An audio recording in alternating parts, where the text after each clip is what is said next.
ሰበር መረጃ ከቁልቢ ገብርኤል ተሰምቷል። በቅድሚያ ለመላው የኦርቶዶክስ ተዋሕዶ እምነት ተከታዮች እንኳን ለቅዱስ ገብርኤል ዓመታዊ በዓል በሰላም አደረሳችሁ እንላለን። ይህ ዴይ ቱ ዴይ ኢትዮጵያ ነው። በቀዳሚው መረጃችን በቁልቢ የቅዱስ ገብርኤል ንግስ በዓል ላይ በቁጥጥር ስር ከዋሉት 15 ግለሰቦች መካከል 8ቱ በእስራት እንዲቀጡ ዛሬውኑ መወሰኑን የፌዴራል ፖሊስ አስታውቋል። ግለሰቦቹ የፈጸሙት አሳፋሪ ተግባርም የበዓሉ ታዳሚዎችን በእጅጉ አሳዝኗል።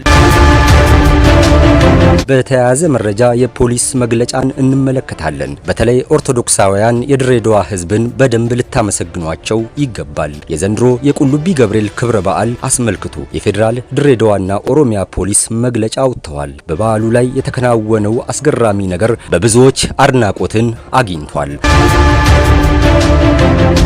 መረጃዎችን በዝርዝር ስንመለከት በቁልቢ የቅዱስ ገብርኤል ንግስ በዓል ላይ በቁጥጥር ስር ከዋሉት 15 ግለሰቦች መካከል 8ቱ በእስራት እንዲቀጡ ዛሬውኑ መወሰኑን የፌዴራል ፖሊስ አስታውቋል። ግለሰቦቹ የፈጸሙት አሳፋሪ ተግባርም የበዓሉ ታዳሚዎችን በእጅጉ አሳዝኗል። በዓሉ በሚከበርበት አካባቢ ወንጀል በሚፈጽሙ ተከሳሾች ላይ አስቸኳይ ውሳኔ ለመስጠት እንዲያስችል የተቋቋመው ፈጣን ጊዜያዊ ችሎት የምዕመናንን ጌጣጌጦች፣ የመኪና ዕቃዎችንና የሞባይል ስርቆት ወንጀል ፈጽመው እጅ ከፍንጅ በቁጥጥር ስር ውለው ከተከሰሱ 15 ግለሰቦች መካከል በ8 ተከሳሾች ላይ ከ1 ወር እስከ 2 ዓመት የሚደርስ የእስር ቅጣት ውሳኔ ተላልፎባቸዋል። በአንዲት ሴት ተከሳሽ ላይ ደግሞ የ500 ብር ቅጣት ተወስኖ ከእስር እንድትለቀቅ መደረጉን የጠቀሰው ፖሊስ የቀሩት 6 ተከሳሾች ጉዳያቸው በምርመራ ሂደት ላይ መሆኑንም ገልጿል።